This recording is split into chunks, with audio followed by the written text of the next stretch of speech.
The Kia Stinger has been refreshed and this base model has a new, more powerful engine. Should you buy this base model GT line over the more powerful GT1 and GT2? Let's find out. But first, a Kia Stinger montage.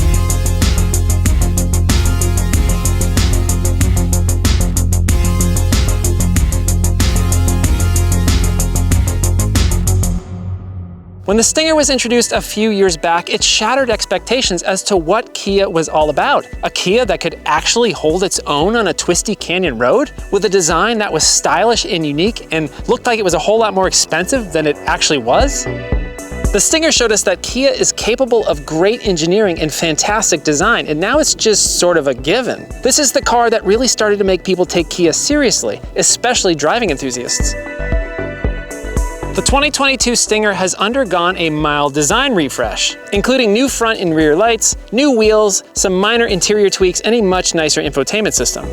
The V6 in the top trim GT1 and GT2 gets a power bump from 365 to 368 horsepower. Woohoo, a whole 3 horsepower. But the real news is with this base model GT line. Gone is the 255 horsepower turbo 2-liter. In its place is a turbocharged 2.5-liter making 300 horsepower. That's a pretty significant jump for this base model Stinger. Now, I say base model because this is the least expensive Stinger, but that doesn't mean it's devoid of features. There's a whole lot packed into this GT line, but more on that in a bit. First, let's take a look at this exterior design and see if we can spot the changes, because it is kind of a subtle refresh. Now, I've been a fan of the Stinger since it came out. I love how it looked, and I actually think that this redesign is even better than the original. But it is a light redesign. It retains the overall vibe and basic shape of the original. It's got that long hood, the tiger nose grille, those hood vents, and that long sweeping hatchback. The taillights are actually the most noticeable change. I like these a lot better than the old ones. And the taillight design retains these sort of long fingers along the side. I know a lot of people didn't like that, but I actually think this is pretty cool. And you might also notice that this refreshed design includes larger exhaust openings, though glance down here and you'll quickly realize that they're actually fake. The real exhaust is hidden underneath. The headlights are mildly refreshed. It's almost impossible to tell that they're different, but they are slightly different. And we've got the new Kia logo, which looks way better than the old one. This color is fantastic. It's called Ascot Green. It looks blue in some light, it looks gray in some light, but in bright light, it's got this nice deep green hue. I love the color of these mirrors and this trim piece right here, and on the front grille. It's sort of a goldish chrome. I'm not exactly sure what it's called, but it looks awesome. The 18-inch wheels feel a bit small on a car this large, though the GT1 and GT2 get 19s. Overall, the exterior design gives off a vibe that makes this thing look and feel a lot more expensive than it actually is. And this is the entry-level model, though it certainly doesn't look like that. All right, enough talking about the design. Let's drive this thing.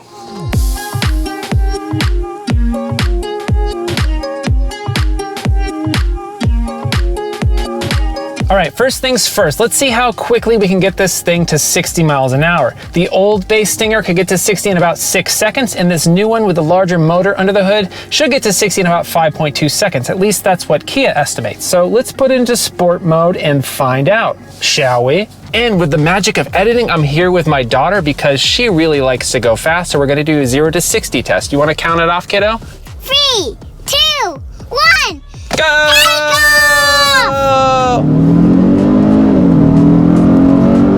What do you think, kiddo? Is that pretty quick? Yes, it is. I saw that it was so fast. That was pretty fast. So yeah, that really is pretty quick and quite a bit quicker than the previous base Stinger.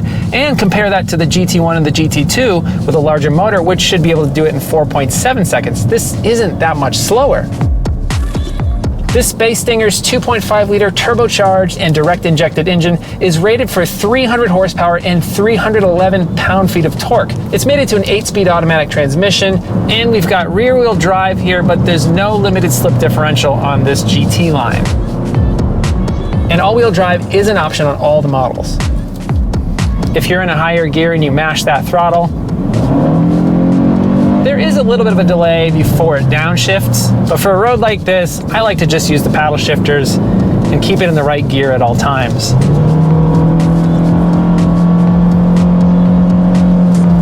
Now, depending on the corner, you can get the rear end to slide out playfully, kind of like this. Now it's pretty fun. but in tight corners you can feel some wheel spin as that single drive wheel is searching for traction. But this thing is just so much fun on a road like this.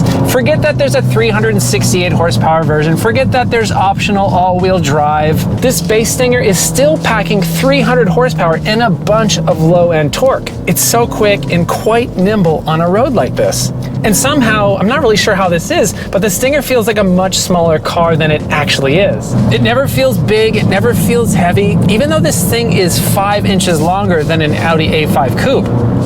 The brakes are great, the suspension's dialed in.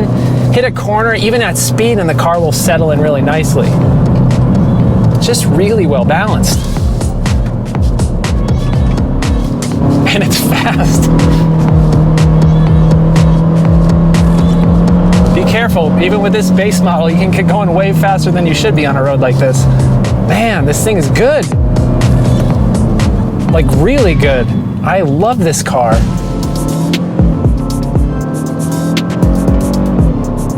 All right, so the steering is super accurate, but I feel like we're lacking a little bit in the front grip department. I can definitely get this thing to push out a little bit when going around tight corners. Definitely capable of some understeer. And I think that might possibly be due to the tires. They're not quite as aggressive as they are on the GT1 and the GT2. But really, that's my only complaint when it comes to canyon road driving of this thing. Okay, I do have one more complaint regarding the sound. This engine motivates the car very quickly. I just don't think it sounds all that good, at least to my ears. But overall, when viewed as an entire package, this thing is just a joy to drive, and I feel proud driving it because the exterior design looks just so damn good. And that quality design continues inside as well.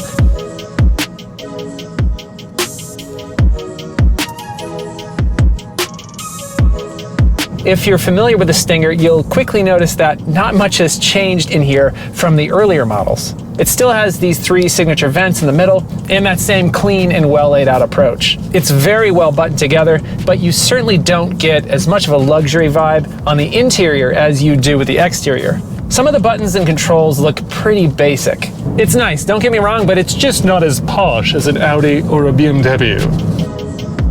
One of the more noticeable changes is the much larger infotainment screen. And like all modern Kias, the system is excellent. The layout's great, it's very responsive. You got this nice line of shortcut buttons with a volume knob and a tuning knob. And as you might expect, Apple CarPlay and Android Auto are standard, but there's not wireless CarPlay or Android Auto on this one, though wireless charging is standard. In here, we've also got the optional Sun and Sound package, which includes a large sunroof and this fantastic sounding Harman Kardon audio system. It sounds so clear, there's a ton of bass. I was listening to A Tribe Called Quest in here at like full blast, pretty much annoying every other person around me, but I was enjoying myself. The steering wheel now has a flat bottom and it looks a bit nicer than before, though again, it doesn't look expensive or high-end, just nice. Same with the dash stitching and the leather seats. High quality, good aesthetics, well constructed, just not luxury. Heated leather seats are standard, power for the driver and optional power for the passenger. With the manual tilt and telescoping wheel, it's pretty easy to get a comfortable driving position in here. And at 6'3", I've got more than enough headroom and legroom. These seats are comfortable, but there's a good amount of bolstering on the sides, but there could be a little bit more down by my butt. In front of me are standard analog gauges with a smallish display for driver information, but everything's very clean, easy to read, and well laid out. Dual climate control is standard, though I wish there was a display for the temperature down here so I didn't have to look up at the screen. There's also a short delay before the temperature shows up on the screen, which is a minor annoyance. In this GT line, we've got a traditional T-style shift lever, which is pretty small and doesn't take up a ton of space. There's a fair amount of gloss black in here, which pretty much every car reviewer complains about, and I'm no exception. It looks fantastic when clean, but gets grungy looking pretty quickly. There's medium-sized cup holders in the center and in the doors, and a decent-sized center console to store all of your weird stuffed animals. Overall, up front here is a really nice place to be. It's not luxury, but it does feel very well built and well thought out. In the back, headroom is pretty good, even with that sloping roofline, and even for tall people like me. And with a relatively long wheelbase, legroom back there is pretty good too, though sitting in the middle isn't really all that much fun with that giant transmission tunnel. My initial expectations was this was not a family car, this was a driver's car, but there's a lot of space back there. And speaking of families, you might want to put a baby seat back there. The latch anchors are super easy to get to. Rear-facing car seat might be a bit of a squeeze, but no problem with a front-facing seat. And of course we have that huge hatch, which you can load up with a ton of stuff. Just over 23 cubic feet of space with the seats up, and a huge 40.9 with the seats down. No power liftgate on this GT line though. Now, we've spent a bunch of time having fun in this car, but most of the time you'll be slogging through traffic or commuting to work or dropping your kids off at school. So how is this thing around town and on the freeway? Turns out it's fun on a back road, but it's also super compliant, comfortable, and quiet around town. Soaks up the bumps. It's really kind of a nice place to be. Drop the Stinger in eco mode and it's like this car has a whole new personality. Gas mileage comes in at 22 city, 32 highway, and 25 combined, which I'm totally fine with. That will drop if you opt for all-wheel drive, and it'll drop even a little bit more if you opt for that larger V6. The Stinger has a good amount of safety tech standard, blind spot warning, rear collision avoidance, and adaptive cruise control, which works great. Visibility out the back is a little bit rough with that sloping glass, but I guess that's what rear view cameras are for, right?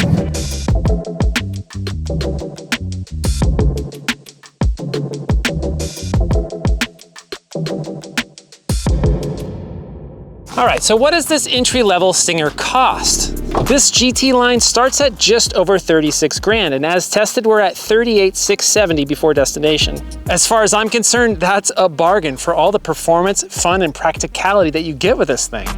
And if there were no other Stinger trim levels available, I don't think there would be many people complaining. But of course, there are two other choices, the GT1 and the GT2. How does this stack up to those higher end Stingers? In terms of exterior aesthetics, they're almost impossible to tell apart. They all look great. The GTs get 19-inch wheels with better Pilot Sport tires, which should be grippier. In terms of the cabins, the difference between the GT line and the GT1 isn't all that great. The biggest difference is if you upgrade to the top trim GT2, which gives you things like Napa leather seats, 360 view monitor, upgraded gauges, a heads-up display. But the main difference is the drivetrain, with the GT1 and GT2 making 368 horsepower. Though with this new 300 horsepower 2.5 liter under the hood, that's a much smaller gap than it was before. Instead of 110 horsepower difference, we're looking at 68. Yeah, still a sizable difference on paper, but in actuality, in everyday driving, they're not that far apart. Only a half second separates the two in a 0 to 60 mile per hour run. In the rear-wheel drive models, the GT1 and GT2 give you a limited slip diff, which should make it easier to power out of those tight turns. And if you opt for all-wheel drive, the top trims give you torque vectoring, which you won't get on this GT line. But keep in mind that this GT line with a smaller motor is lighter, and lightness is pretty important when it comes to canyon road fun. And there's the price. The GT1 starts at $43,690 and the GT2 starts at $51,290, over 15 grand more than a base GT line. So if you're looking at the Stinger GT line, you might also be considering the BMW 4 Series Coupe or the Audi A5 Coupe. Even with this base engine, the Kia makes more power than those Germans in base form for quite a bit less money. But of course, the cabins on the BMW and Audis will have a much more premium feel. But isn't it great that we're actually comparing a Kia to those luxury German brands? Kia has come a long way in the last 10 years. The Stinger GT line is a pretty damn good value if you appreciate getting to your destination quickly and with a smile on your face. And it's unique, it's not just another boring sedan. Even a few years after its initial launch, it's still got one-of-a-kind looks. And with a larger engine in the base model, there's less of a reason to upgrade to the GT1 or GT2. Of course, those are going to dial up the driving experience all the way to 11. But this cheaper GT line with its stellar looks, great performance, and a very reasonable price, it can most certainly hold its own.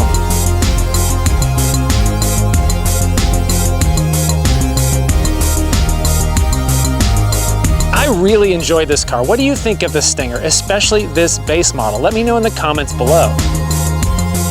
If you enjoyed this video and you'd like to see more like it, please consider subscribing and hitting that bell icon so you can get notified of all my new car reviews, used car reviews, and updates on my fleet of mostly broken and terrible 1980s and 1990s cars. If you'd like to help support the show, you can become a patron at patreon.com/HelloRoad. For as little as $2 a month, you can get early access to my videos and more. You can also buy a Hello Road t-shirt at helloroad.tv/shop. I have a whole bunch of different designs to choose from, and all of the proceeds go to help me continue to make more videos like this. All right, that's it for today. Thanks so much for watching. I hope you're well, and I'll see you soon. It looks happy, and in the middle is the mouth, and those are the eyes, and these are the cheeks, and this is the mouth.